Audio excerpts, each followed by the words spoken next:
Mi novia dijo, solo estoy esperando el momento para irme con el amor de mi vida, así que aceleré el proceso y la eché a la calle.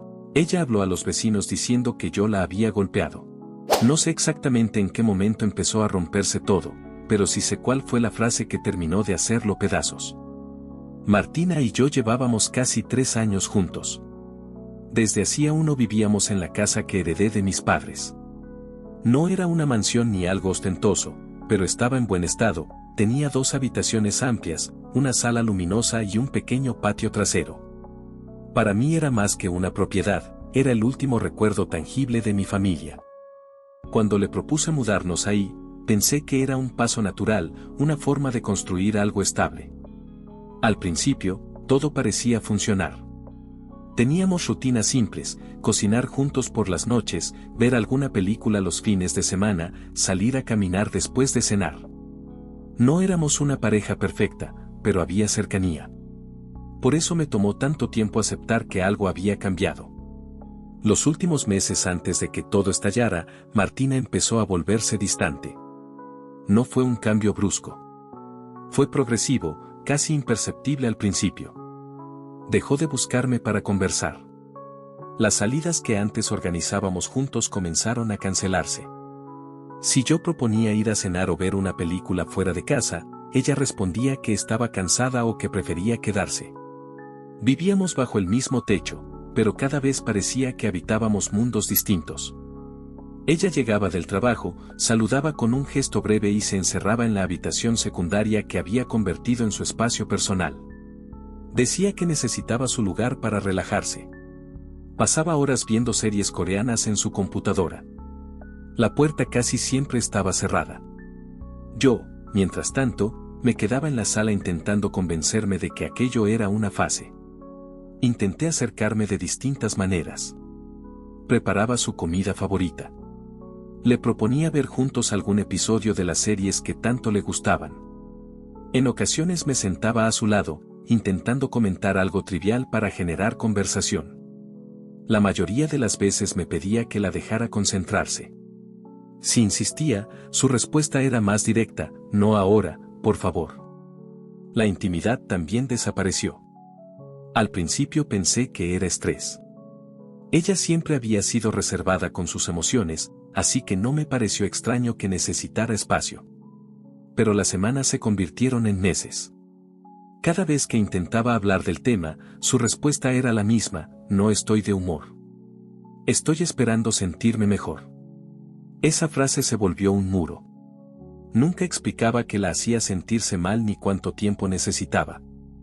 Yo me preguntaba si el problema era yo. Me miraba al espejo buscando señales de algo que pudiera haber hecho mal. Repasaba conversaciones pasadas, discusiones insignificantes, decisiones cotidianas. No encontraba un punto de quiebre claro. Lo único evidente era que ella ya no me miraba como antes. Su mirada había perdido cualquier rastro de complicidad. Una noche noté algo que me inquietó más de lo que quise admitir. Había quitado todas nuestras fotos de sus redes sociales. No solo las recientes, también las antiguas, incluso aquellas que tenían años publicadas. Al principio pensé que era un error o algún problema técnico.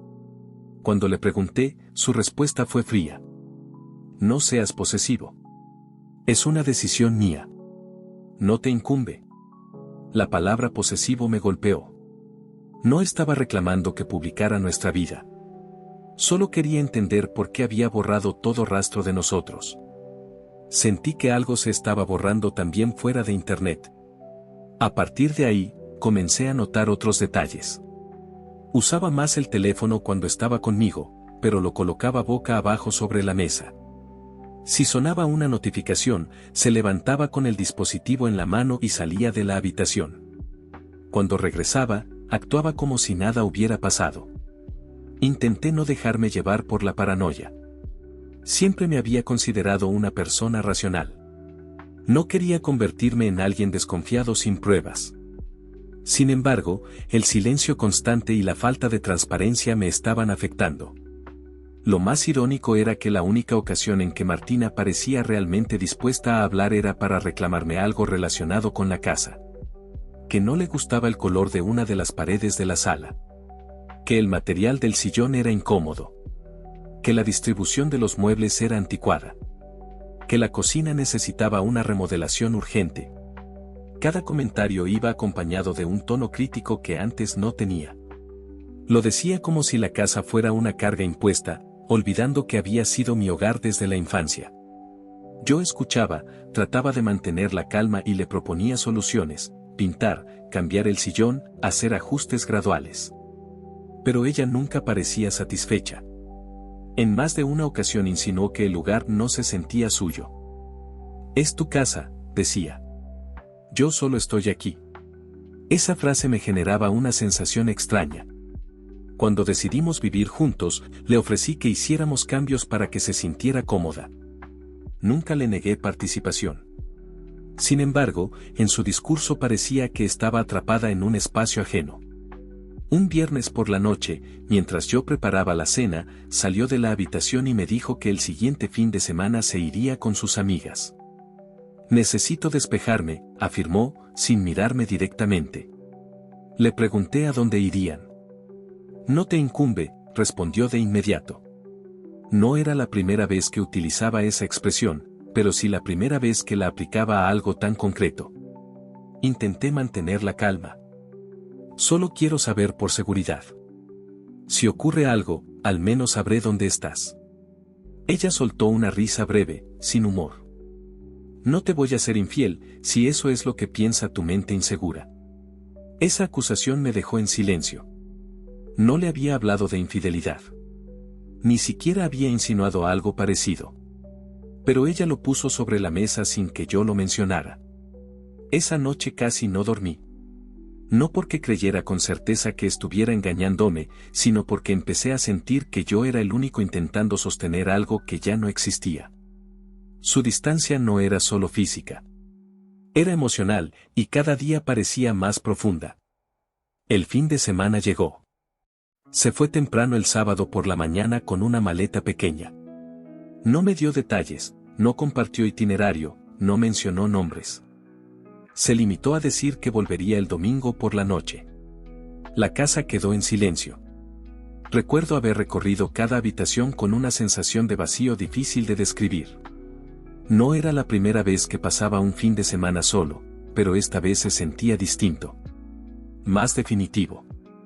Mientras ordenaba la sala, me detuve frente a la pared que tanto criticaba. Pasé la mano por la pintura, intentando imaginarla de otro color. Pensé en el sillón que quería cambiar.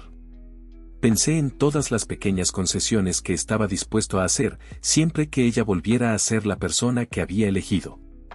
Sin embargo, en el fondo comenzaba a formarse una pregunta que evitaba enfrentar: ¿y si ella ya había decidido irse, aunque todavía no lo dijera? Cuando regresó el domingo por la noche, estaba extrañamente tranquila. No parecía especialmente feliz ni cansada. Simplemente indiferente. Se limitó a saludar, dejó la maleta en la habitación y volvió a encerrarse. Yo la observaba desde la puerta, sintiendo que convivía con alguien que ya no me pertenecía emocionalmente. Intenté hablar una vez más. ¿Estamos bien?, pregunté con sinceridad. Ella suspiró, como si mi pregunta fuera una molestia. «Te he dicho que necesito tiempo. No hagas un drama de todo». Me quedé ahí, de pie, sin saber qué más agregar. No quería discutir. Tampoco quería rogar. Solo quería claridad. En lugar de eso, lo único que obtuve fue más distancia. Y fue en ese clima de tensión constante, de silencios prolongados y respuestas cortantes, cuando finalmente dijo la frase que terminó de romper algo en mí. Pero eso ocurrió unos días después. Hasta ese momento, yo todavía estaba intentando convencerme de que todo podía arreglarse. Los días que siguieron después de aquella conversación incómoda no trajeron ninguna mejora. Al contrario, todo se volvió más tenso. Las discusiones dejaron de ser intentos de diálogo y se transformaron en enfrentamientos directos. Ya no había silencios incómodos, ahora había reproches abiertos. Martina parecía irritada por cualquier cosa. Si yo le preguntaba cómo le había ido en el trabajo, respondía con evasivas. Si mencionaba que necesitábamos hablar seriamente, me acusaba de exagerar. Empecé a notar que su teléfono se había convertido en una extensión permanente de su mano. Incluso cuando estaba en la cocina o en el baño, lo llevaba consigo. No fue una escena dramática ni una investigación elaborada lo que me llevó a descubrir los mensajes. Fue algo simple. Una noche, mientras ella se duchaba, dejó el teléfono sobre la mesa del comedor. La pantalla se encendió con una notificación. No tenía intención de revisarlo, pero el nombre que apareció captó mi atención: Fredo. No era un nombre que yo conociera entre sus amistades cercanas. Intenté ignorarlo. Sin embargo, unos segundos después llegó otro mensaje del mismo contacto. La curiosidad y la sospecha pudieron más que mi intención de respetar límites. Tomé el teléfono. No encontré nada explícito. No había declaraciones de amor ni fotografías comprometedoras. Pero el tono era extraño. Demasiado cercano. Comentarios fuera de lugar. Frases como "ya casi falta poco" o "ojalá estuvieras aquí en lugar de allá". Mensajes que, sin decirlo abiertamente, insinuaban algo más que compañerismo laboral. Leí varias conversaciones hacia atrás. Descubrí que Fredo era un compañero de trabajo del que nunca me había hablado. Cuando salió del baño y me vio con el teléfono en la mano, su reacción fue inmediata. ¿Qué estás haciendo? Su voz era fría, pero contenía rabia. ¿Quién es Fredo? Pregunté directamente. Su expresión cambió. No fue sorpresa, sino molestia. ¿Revisaste mi teléfono?, dijo con incredulidad. Eso es mi privacidad. No respondí a su pregunta. Le mostré la pantalla. ¿Qué significa esto? Ella tomó el teléfono de mis manos con brusquedad. Significa que hablo con un compañero de trabajo. Nada más. No parecen conversaciones normales. ¿Y tú decides que es normal?, replicó. El problema aquí no es Fredo. El problema es que invadiste mi privacidad. La discusión escaló rápidamente. Intenté explicarle que el contexto, sumado a su distancia constante, hacía que esos mensajes resultaran sospechosos. Ella insistía en que yo estaba imaginando cosas. Siempre estás buscando un motivo para hacer drama, dijo. Estoy cansada de tus inseguridades. Eso me hizo perder la calma. ¿Inseguridades?, respondí. Hace meses que estás distante. No salimos. No hablamos. No hay intimidad. Quitaste nuestras fotos. Te vas sin decir a dónde. Y ahora encuentro esto. ¿Y el problema soy yo? Ella cruzó los brazos. Siempre dices que todo es mi culpa. No estoy diciendo eso. Estoy diciendo que algo está mal y tú no quieres admitirlo. La tensión en la habitación era palpable. Sentía que finalmente estaba saliendo a la superficie todo lo que llevaba tiempo acumulándose. Siempre dices que estás esperando sentirte mejor, le recordé. ¿Qué necesitas tiempo? ¿Cuánto tiempo más, Martina? ¿Qué estás esperando exactamente? Fue entonces cuando me interrumpió. Su tono cambió. Ya no era defensivo. Era directo, casi liberador. Sí, estoy esperando estar mejor, dijo con una claridad que me heló la sangre. Solo estoy esperando el momento para irme y dejarte. Estoy esperando para estar por fin con el amor de mi vida. Sentí que el suelo se desplazaba bajo mis pies. ¿Qué estás diciendo? Lo que oyes, respondió sin titubear. Tú solo fuiste un hombre que me gustó un tiempo. Nada más. Intenté procesar cada palabra, pero ella no había terminado. Pero Dios, eres tan irritante. Tu voz, tu olor, tus ojos, tu boca, tus manos, su expresión era de desprecio.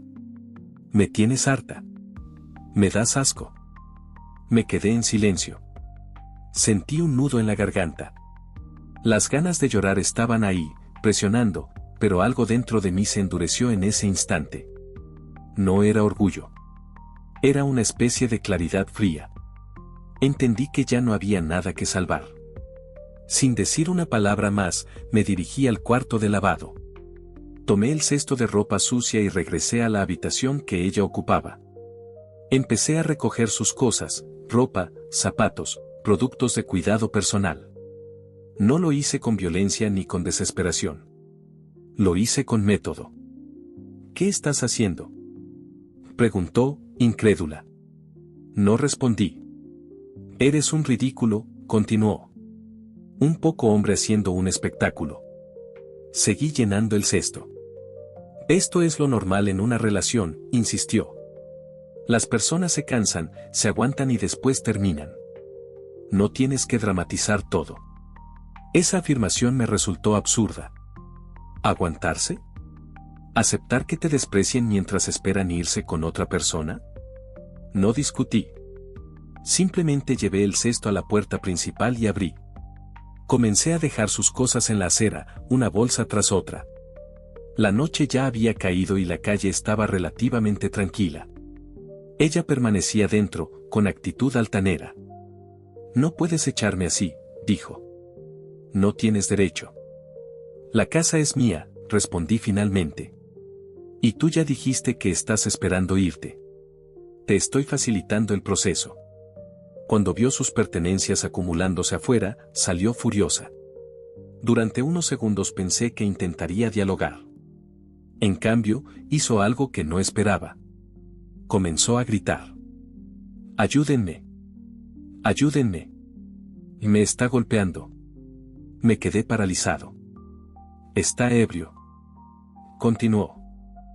Piensa que tengo un amante y me está echando a la calle. Me amenazó con un cuchillo. Las luces de las casas vecinas empezaron a encenderse. Puertas se abrieron. Escuché pasos apresurados.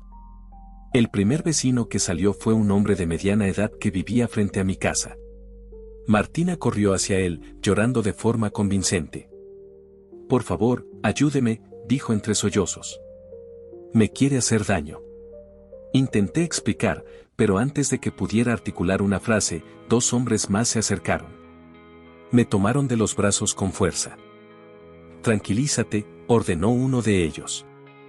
No he hecho nada, intenté decir. La señorita está asustada, respondió otro. Me inmovilizaron mientras alguien llamaba a la policía.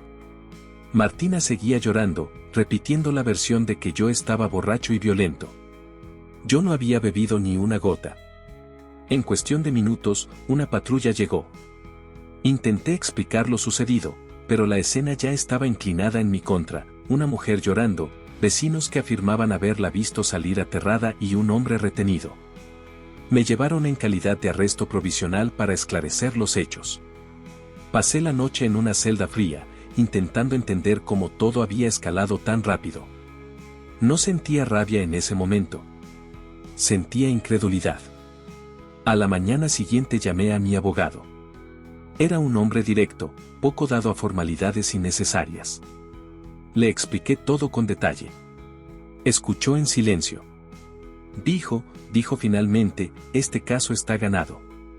¿Ganado?, pregunté, confundido. Si lo que me cuentas es cierto y no hay antecedentes de violencia, la denuncia falsa se va a caer sola. Y si esa mujer mintió ante testigos y autoridades, va a tener un problema serio. Guardé silencio. Esa oportunista va a querer un acuerdo cuando vea que no puede sostener su versión, continuó. Y si no quiere hundirse, te va a compensar. Créeme, esto puede volverse a tu favor. Colgué la llamada con una sensación extraña. Mi relación había terminado de la peor forma posible. Había pasado la noche detenido por una acusación falsa. Y, sin embargo, por primera vez en meses, sentía algo parecido a certeza. No sobre el resultado legal, sino sobre algo más simple, la decisión de haber terminado, de no haberme quedado en un lugar donde ya me despreciaban abiertamente. Algunos vecinos comenzaron a dar su versión de los hechos. No todos habían salido cuando Martina empezó a gritar, pero varios habían escuchado la discusión previa dentro de la casa. Dos de ellos confirmaron que oyeron claramente los insultos que ella me dirigió antes de que sacara sus cosas. No podían ver lo que ocurría en el interior, pero sí escucharon frases ofensivas y el tono despectivo con el que hablaba. Ese detalle fue determinante. La acusación inicial de violencia se debilitó con rapidez. No había marcas físicas en ella, no había antecedentes en mi contra y las pruebas toxicológicas descartaban que estuviera ebrio, como había afirmado. Además, la supuesta amenaza con un cuchillo no pudo sostenerse porque no existía ningún arma involucrada ni evidencia que respaldara esa versión. En cuestión de días, el caso comenzó a desmoronarse. Martina terminó retirando la denuncia. No lo hizo públicamente, ni con una disculpa, ni con ningún tipo de reconocimiento hacia mí. Simplemente firmó el desistimiento cuando entendió que su versión no se sostenía. Para muchos, eso habría sido suficiente, la denuncia se cae, cada uno sigue con su vida. Pero mi abogado no estaba dispuesto a dejarlo así. Nos reunimos en su oficina, un espacio sobrio y ordenado. Me escuchó una vez más, revisó la documentación, los testimonios preliminares y los informes médicos. Después se acomodó en su silla y habló con la misma franqueza que lo caracterizaba. Esto no termina con que ella retire la denuncia, dijo. Usted pasó una noche detenido. Su reputación quedó expuesta frente a vecinos. Fue sometido físicamente por terceros. Eso tiene consecuencias. Yo no había pensado en términos legales más allá de defenderme. Estaba enfocado en cerrar ese capítulo y recuperar algo de estabilidad. Sin embargo, él veía el panorama completo. Hubo daños psicológicos, continuó. Hubo afectación a su honor. Y hubo daños físicos derivados de la intervención de esos vecinos que lo sujetaron por la fuerza. Todo eso es responsabilidad directa de quien inició una acusación falsa. No buscaba venganza. Buscaba justicia, según sus palabras. Días después, cuando Martina fue citada nuevamente, mi abogado fue claro. No levantó la voz, pero su tono era firme. Señorita, dijo, mi cliente sufrió daños psicológicos, daños a su honor y daños físicos por personas que actuaron basándose en su denuncia. Consideramos pertinente iniciar acciones legales en su contra. Le recomiendo que busque un abogado competente. Con suerte, encontrará uno que alcance la mitad de la capacidad profesional que tengo yo. Martina no respondió en ese momento. Su seguridad habitual había desaparecido. Ya no había actitud altanera ni desprecio en su expresión. Por primera vez desde que todo comenzó, parecía dimensionar las consecuencias. La contrademanda se presentó formalmente. El proceso no fue inmediato, pero tampoco se extendió indefinidamente. La evidencia era clara, una denuncia que se desmoronó, testigos que escucharon insultos previos, pruebas médicas y toxicológicas que desmontaban la narrativa inicial. Además, los registros de la intervención policial reflejaban inconsistencias en la versión de Martina. Durante el proceso, salieron a la luz mensajes adicionales que no había visto aquella primera noche. Las conversaciones con Fredo mostraban que su intención de dejarme ya estaba planeada desde hacía semanas. Había comentarios donde hablaba de buscar la forma de salir sin perder estabilidad y referencias indirectas a quedarse en la casa hasta encontrar una alternativa más conveniente. Nada de eso justificaba la denuncia falsa, pero ayudaba a entender el contexto. El tribunal determinó que hubo mala fe en la acusación. La retirada de la denuncia no borraba el daño causado. El fallo fue claro, debía indemnizarme por daños morales y perjuicios derivados del proceso. Además, se dictó una orden de alejamiento. No podía acercarse a mi domicilio ni establecer contacto directo conmigo. La resolución no fue desproporcionada, fue consecuencia directa de la gravedad de la acusación falsa. La indemnización fue considerable. No cambiaría mi vida de manera radical, pero representaba un reconocimiento formal del daño sufrido. Las repercusiones no se limitaron al ámbito judicial. En su lugar de trabajo, la situación se volvió insostenible. La empresa tuvo conocimiento del proceso. Aunque el caso no era laboral, la denuncia falsa y la posterior resolución judicial afectaron su imagen profesional. Según supe más tarde, fue despedida semanas después. No conozco los detalles internos ni si hubo otros factores involucrados, pero el resultado fue ese. Cuando me enteré, no sentí satisfacción. Sentí cansancio. Había pasado de convivir con alguien a enfrentarla en un proceso judicial. Todo en cuestión de semanas. Mi casa, que había sido un espacio de recuerdos familiares, se convirtió temporalmente en escenario de conflicto legal. Durante el proceso, comencé a asistir a terapia. No porque alguien me obligara, sino porque entendí que necesitaba ordenar lo que había vivido. No es sencillo asumir que una persona con la que compartiste años pueda acusarte falsamente con tal facilidad. La traición no fue solo emocional, fue institucional. En las sesiones comprendí algo importante: la ruptura no empezó con la denuncia ni con la frase cruel que me dirigió. Empezó mucho antes, cuando ambos dejamos de comunicarnos de forma honesta. Yo intentaba sostener algo que ya no existía, y ella buscaba una salida sin asumir responsabilidad directa. Eso no justifica sus acciones, pero explica la dinámica. Con el tiempo, la casa recuperó silencio. Ya no había puertas cerradas ni discusiones nocturnas. Cambié el color de la pared que tanto criticaba, pero lo hice por mí, no por complacer a nadie. Reemplacé el sillón porque realmente necesitaba uno nuevo, no porque alguien lo despreciara. La orden de alejamiento garantizó que no hubiera nuevos enfrentamientos. No volvimos a hablar. Algunas personas me preguntaron si lamentaba haber sacado sus cosas aquella noche. La respuesta es compleja. Tal vez pude haber manejado la situación de otra forma. Tal vez debí esperar a una conversación más calmada. Pero también sé que, después de escuchar aquellas palabras, que estaba esperando irse con el amor de su vida y que yo le producía asco, algo dentro de mí se cerró definitivamente. No fue una reacción impulsiva. Fue una decisión tomada en un momento de claridad dolorosa. El proceso legal terminó de formalizar lo que emocionalmente ya estaba roto. La indemnización no compensó el daño emocional, pero sí marcó un límite. Demostró que las acusaciones falsas tienen consecuencias. Que no se puede utilizar el sistema como herramienta de manipulación sin asumir responsabilidad. Con el paso de los meses, mi vida volvió a una rutina estable. Seguí trabajando. Retomé actividades que había dejado de lado.